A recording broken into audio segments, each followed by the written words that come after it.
Serikat Buruh Migran Indonesia, SBMI, menilai dualisme regulasi yang mengatur perizinan bagi perusahaan perekrut, manning agency, menghambat perlindungan terhadap awak kapal perikanan migran. Dualisme aturan ini berupa surat izin perusahaan penempatan pekerja migran Indonesia atau SIP3MI yang dikeluarkan oleh KP2MI atau BP2MI. Satu regulasi serupa lainnya berupa surat izin usaha keagenan awak kapal, SIUKAK, yang diterbitkan Kemenhub. Dari kondisi itu, hasil catatan kasus SBMI tahun 2025 terdapat 989 kasus berkaitan dengan AKP migran yang kesulitan mendapatkan akses keadilan. Hal itu terjadi karena minimnya pengawasan yang dilakukan oleh pemerintah. Pihaknya juga melihat, pemerintah membiarkan dualisme ini tetap terjadi. Ya, jadi Jambore Pekerja Perikanan di Kabupaten Pemalang, Desa Sentoyo ini adalah pertama diikuti dari nasional, saya kami katakan jalur nasional dari Aceh sampai NTT hadir di Desa Sentoyo.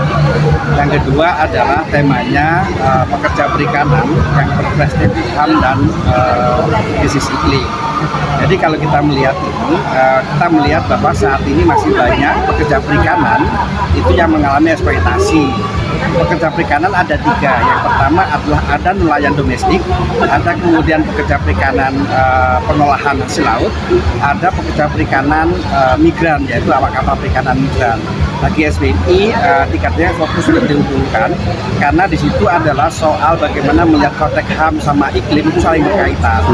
Yang pertama dalam konteks migrasi dan kerja paksa, kalau kita melihat dalam konteks Pemalang, Pemalang adalah mempunyai garis pantai terpanjang di Pantura, tetapi kami melihat bahwa pantainya ini lautnya sudah tidak produktif kembali, yang menyebabkan kemudian warga Pemalang terpaksa untuk bekerja di luar negeri, bekerja sebagai awak kapal perikanan, bendera asing, ada yang di China, ada yang bendera Taiwan, dan macam-macam.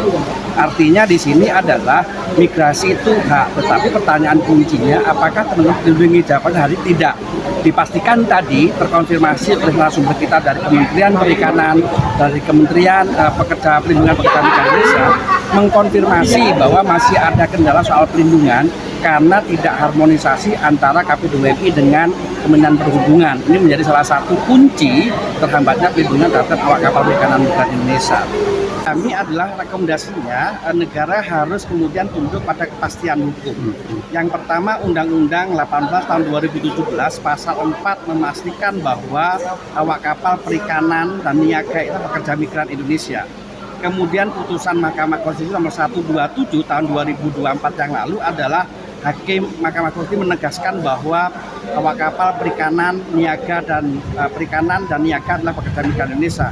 Maka posisi SBMI adalah tunduk pada peraturan yang ada dan seharusnya Kemenhub segera melepas SIUKAK-SIUPAK-nya kepada SIP3MI yang ada di KP2MI tunduk pada Undang-Undang 18 tahun 2017 sama kemudian putusan MK tahun nomor 127 tahun 2024.